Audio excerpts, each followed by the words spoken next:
آپ کی یہ بات بڑی اچھی طریقے سے سمجھ آ گئی، یعنی کہ ہم نے گاڑی بھی دیکھی تو ایک مقصد تھا تو گاڑی بنائی، ایک مقصد تھا پنکھے کا مقصد ہے تو پھر پنکھا بن گیا، اور ہر چیز بڑا اچھا ایکسپلین کیا۔ لیکن دیکھیں اس کے ساتھ اب ہم یہ دیکھتے ہیں کہ اللہ تعالیٰ نے کہا کہ اس مقصد کو پورا کرنے کے لیے انسان کا وہ ساتھ بھی دیتے ہیں، اس کو ہدایت بھی دیتے ہیں اور اس کو کیپیبلٹیز بھی دیں۔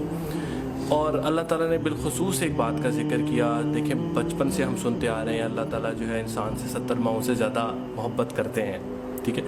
لیکن مجھے یہ نہیں سمجھ آئی کہ ایک مقصد بنا لیا ہے، اس مقصد کو پورا کرنے کے لیے اب انسان بھی بنا لیے تو اتنی سخت سزائیں رکھ دی ہیں، اتنی ڈراؤنی سزائیں ہیں، آگ میں جلانا، پتہ نہیں کینچیوں سے کاٹنا، اور اتنی ڈراؤنی ہم سزائیں جو سنتے ہیں، یہ کیسے فٹ آتی ہیں پھر اللہ تعالیٰ کی اتنی انسان سے شدید محبت میں؟ مقصد بھی بنا دیا، اس پہ بندے کو ڈال بھی دیا اور اب اس کو سزا بھی دے رہے ہیں، اور وہ بھی اتنی سخت سزائیں جو بچوں کو سنا دو تو بچے جو ہے نا ان کو رات کو نیند نہ آئے، بڑوں کو نہیں آتی تو بچوں کو کیسے آئے گی؟ اس کو کیسے ریکنسائل کرتے ہیں آپ؟ کہ سزا سائیکالوجی کے تھرو آپ سمجھنے کی کوشش کیجیے۔ یہ اچھا سوال ہے آپ کا کہ اتنا ڈراتا کیوں ہے دین ہمیں؟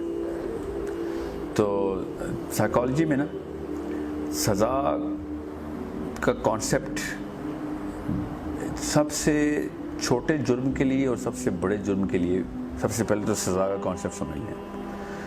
اللہ تعالیٰ کے خلاف کوئی گناہ نہیں کر سکتا جب تک یہ کانسیپٹ نہیں کلیئر، تب تک ہم مسلمان نہیں۔ اللہ تعالیٰ کو کوئی نقصان نہیں پہنچا سکتا۔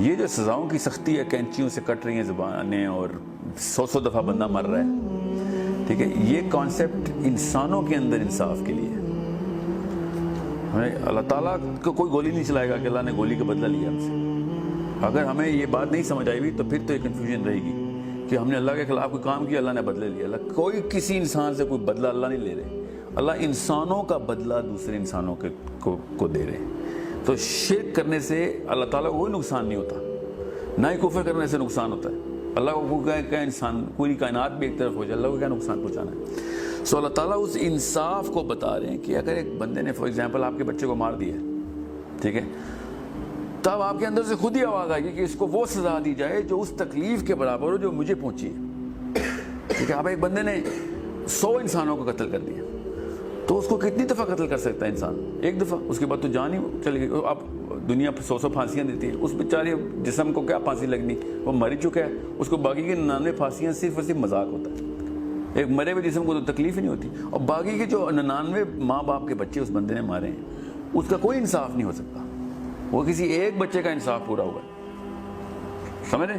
تو اب اس کو 100 دفعہ اس لیے مارا جا رہا ہے ادھر کہ ان تمام پہلے زندہ کرو گے پھر اس ماں باپ کا بدلہ ملے گا، پھر زندہ کرو پھر اس فلاں ماں باپ کا بدلہ ملے، تاکہ تجھے پتہ چلے کہ ایک امپلیکیشن ہیومن ڈائنامکس کے اندر کتنا بڑا نقصان کر دیتا ہے۔ یہ تو خالی میں قتل کی بات کر رہا ہوں، آپ خود سوچیں شرک کے اوپر اس کی کیلکولیشن ہی نہیں ہے، ہیومنلی پاسبل ہی نہیں ہے کہ ایک بندہ شرک کر رہا ہو تو پوری کی پوری انسانیت کو کتنا بڑا نقصان دے رہا ہوتا ہو۔ یہ تو تب ہم سوچیں جب ہمیں پورا کا پورا مقصد انسانیت پتہ چلے کہ اسلام کس طریقے سے سیٹلمنٹ کرتا ہے کہ پوری انسانیت کی بقا جو ہے وہ وحدانیت کے اندر چھپی ہوئی ہے۔ جب ہمیں یہ پتہ چل جاتا ہے تب پتہ چلتا ہے کہ یار پھر ایسی کڑی سزا ہونی چاہیے تھی نا شرک کی کہ اس نے پورے کے پورے اربوں خربوں انسانوں کو نقصان نے پہنچا دیا۔ اللہ کو شرک سے کوئی نقصان تھوڑی ہو رہا ہے، خالی ایک کن کی دیر ہوتی، شرک ہی ختم ہو جانا تھا۔ یہ تو اللہ تعالیٰ نے آپسی امتحانات ڈالے ہوئے، انسان کا انسان کے ساتھ تعلق ہے، اس کا سلوشن اسلام ہے۔ اللہ تعالیٰ کے ساتھ انسان کا تعلق تو کافر کا بھی اتنا ہی ہے جتنا کہ مسلمان کا ہے۔ تو جیسے انسان ایک وحدانیت اور پراپر اسلام کی ڈیفینیشنز اور سب سے پہلے اس کی پرپز اور اس کی اینڈ ان مائنڈ رکھ کے ریورس انجینئر کرتا ہے کہ میں لائف کو کس طرح ہو، تو خود ہی پتہ چلتا ہے کہ سب سے پہلے تو اپنے بچوں کے لیے سب سے بہترین سلوشن ڈھونڈوں میں۔ اس کو پتہ چلتا ہے کہ میں اگر کچھ بھی غلط کام کروں گا تو اس کی امپلیکیشن بچوں پہ آتی ہے، ہم سب کو پتہ ہے۔ اپنے اپنے گھر کے اندر ہم پکے مومن ہوتے ہیں، پوری مقصد کے تھرو اپنی روزی روٹی کا انتظام کرتے ہیں کہ یار بچے نہ بھوکے ہو جائیں، کوئی ایسا گناہ نہ کریں جو کہ اثر بچوں پہ آ رہا ہو، کوئی ایسی چیز گھر میں نہ آ جائے جس سے بچوں کے ساتھ مسئلے ہوں۔ جب اپنے گھر کے اندر ہم اپلائی کرتے ہیں وہی چیز جب اللہ تعالیٰ 7 ارب لوگوں کے لیے اپلائی کر ہوتے ہیں تو ہمیں مسئلے شروع ہوتے ہیں کہ یار یہ میرے تک تو ٹھیک تھا، میرے بچوں تک، باقیوں کے کیا فرائض مجھے مل رہے ہیں، تو باقیوں کے بھی حقوق ہیں آپ کے اوپر، پورے کے پورے آپ کے، نہ صرف باقیوں جو کہ اس وقت زندہ ہیں بلکہ فیوچر کی نسلیں جنہوں نے جتنی بھی آنی ہیں، تمام تر لوگوں کو بہانہ مل جانا ہے کہ اگر آپ نے کسی ایک جگہ کے اوپر بھی کوئی ایسی کسر چھوڑ دی۔ اس لیے یہ سارے کی ساری سزائیں کہ لوگوں کے آپسی مسائل کے انصاف کے تقاضے پورے ہو رہے ہیں۔ یہ ایک سائیکولوجیکل مسئلہ ہے ہمارا کہ ہم سمجھتے ہیں کہ دوزخ میں اللہ بدلے لے رہا ہوگا، اللہ تعالیٰ کا تو کوئی نقصان ہی نہیں پہنچاتا, بدلے کس بات کے. سو یہ ان لوگوں کی ڈیمانڈ ہونی ہے کہ اس بندے کا نقصان نے ہمارا کیا, اس کا کیا انصاف ہے پھر. سو وہ پھر وہاں پہ انصاف پورا ہو رہا ہوگا. اور ایک فلسفہ ہے پورا جو کہ لمبی تفصیل میں نہیں جاؤں گا. دوزخی اصل میں تسکین جنت ہے. دوزخ کا کانسیپٹ ہی تسکین جنت ہے. سب سے بڑی جنت یہ ہے کہ ہمیں دوزخ میں نہیں ڈالا جا رہا. جنت کی باقی کی تمام چیزیں تو بونس ہے, صرف اس لیے کہ میں دوزخ میں نہیں ہوں. یہ سب سے بڑی تسکین ہے. کیا ہے میں نے یہ جو گناہ نہیں کیے اس کا فائدہ دیکھو کیا ہو گیا. وہاں پہ حوریں اور پھل اور یہ سب چیزیں, it's another life style, totally different ball game. The fact کہ جب دوزخیوں کو سزا ملے گی, یہ سب سے پہلی ڈیمانڈ ہونی ہے ان لوگوں کی جن کے خلاف دوزخیوں نے گناہ کیے ہوئے. سو اس کی زبان کاٹی جائے, کیونکہ آپ کو دنیا میں چھوٹا سا اثر نظر آتا ہے کہ اگر میرے بارے میں کوئی تہمت لگا کے بیٹھا ہوا ہو اور میرے نقصانات پہ نقصانات ہو رہے ہوں کیونکہ کسی نے تہمت لگائی ہوئی تھی, نوکری نہیں مل رہی کیونکہ پیچھے سے کسی نے تہمت لگائی ہوئی تھی, شادی نہیں ہو رہی تہمت لگی. میں ایک چھوٹی سی مثال دے رہا ہوں, چھوٹا سا, تو آپ کو پتہ چلتا ہے کہ اس کی زبان کیوں نہ کاٹی جائے. پھر اس نے پتہ نہیں کتنے دفعہ مجھے نقصان پہنچایا خالی ایک بکواس کر کے کہیں پہ جھوٹ بول کے. سو یہ اس ہیومن ڈائنامکس کے اندر لینئر ایکویشنز مت سالو کریں. It's a multi dimensional concept of how humans are balanced in the rights and wrongs and the benefit and the loss جو کہ ہو رہا ہوتا ہے کسی ایک ایکشن کی وجہ سے. جب ملٹی ڈائمینشنل کانسیپٹ سمجھ آئے گا ہیومن ڈائیگرام کا, تب پتہ چلے گا یار اتنا نقصان ہو رہتا ہے غیبت کا, ایک چغلی کا, ایک قتل کا. قتل خیر بہت ہی بڑا. اسی سے پتہ چلتا ہے گناہ کبیرہ کیا ہے. وہ میس ایک نیوکلیئر بم کی طرح نقصان پہنچاتا ہے پوری انسانیت کو. وہ پہ پتہ چلتا ہے کہ گناہ کبیرہ کیوں.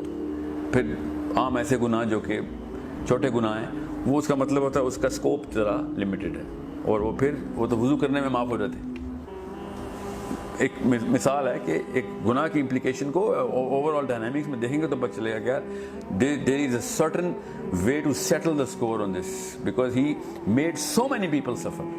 ایک باپ اپنے بچوں کو اگر دین کے اوپر نہیں لے کے آ رہا, اس باپ کی سزا کا اندازہ ہم میتھمیٹکس کے تھرو کر نہیں سکتے, کیونکہ انہوں نے 50-100 سال جتنے بھی عمر گزارنی ہے, جتنے گناہ کرنے ہیں, اس کا ذمہ اصل میں باپ کون ہے. تو they technically can testify in the court of Allah تعالیٰ کہ یار اس کی وجہ سے ہوا ہے سارا کچھ, سمجھ رہے. سو اسے کہتے ہیں صدقہ جاریہ. اس طرح گناہ جاریہ بھی ہے جس کی پراپر پہاڑوں کے پہاڑ نظر آئیں گے لوگوں کو. یار میں نے ایک گانا ریلیز کیا تھا خالی, اس کے بعد یا اللہ اس کے بعد تو کچھ نہیں کیا. اس گانے کے پیچھے پتہ نہیں کتنی وائرلٹی ملی اس کو, اس کے بعد کتنے ہی وہ ڈانس پارٹیز میں کتنا زنا ہوا, کتنی شراب چلی اس گانے کے سرور میں. وہ سب کی سزا کس طریقے سے مل رہی ہوتی ہے. پھر کیوں نہ پھر آگ کی کینچیاں نکلیں پھر دوزخ میں کہ تو نے اتنے نقصان پہنچائیں. تو اس مین ورسز مین ڈائیگرام جو جنت اور دوزخ میں ہو رہی ہے. نو ڈائیگرام ان اسلام از مین ورسز اللہ. اللہ تعالیٰ نے ایک دفعہ بھی نہیں کہا کہ تم نے میرا نقصان کر دیا یا تم تو اللہ کو نقصان پہنچانے جا رہے ہو. یہ تو کانسیپٹ ہی کہیں سے آیا ہے ہمارے اندر سائیکولوجیکلی, کیونکہ فرسٹ پرسن اللہ تعالیٰ خود ہیں, تو ہم سمجھتے ہیں کہ اللہ اپنا غصہ اتار رہے ہیں کہ کہیں پہ یوم الدین میں اللہ تعالیٰ کے سامنے ہم کھڑے ہوں گے, اللہ ایک کٹہرے میں ہوگا, ہم دوسرے کٹہرے میں ہوں گے, نعوذ باللہ. اللہ تعالیٰ از دا جج, اللہ تعالیٰ از ناٹ دا مدعی اور نہ ہی the petitioner nor the defendant. So this is the question that you asked, I hope. Yes sir.